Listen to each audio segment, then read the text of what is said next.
62 కీర్తన 6 చరణము. ఆయనే నా ఆశ్రయదుర్గము, నా రక్షణ ఆధారము, నా ఎత్తైన కోట ఆయనే, నేను కదిలింపబడను. ఆలకిస్తున్నారా?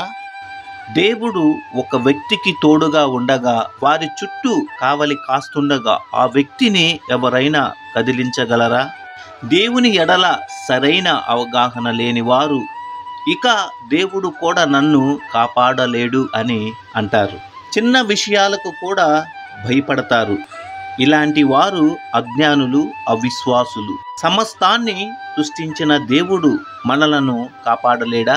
మన జీవము దేవునిలో ఉంది, మన ఆశ్రయము దేవునిలోనే ఉంది. దావీదు ప్రతికూలమైన పరిస్థితులలో దేవునిపై ఆనుకున్నాడు. ఎంతో భయంకరమైన స్థితిలో ఉన్న దావీదును ఎన్నోసార్లు దేవుడు రక్షించాడు. ఒకే ఒక్క నిజమైన దేవుడు, ఈ స్వానికి సృష్టికర్త యేసుక్రీస్తు ప్రభువే. ఆయనపై ఆధారపడిన వ్యక్తికి సహాయము చేయకుండా ఉండేవాడు కాదు.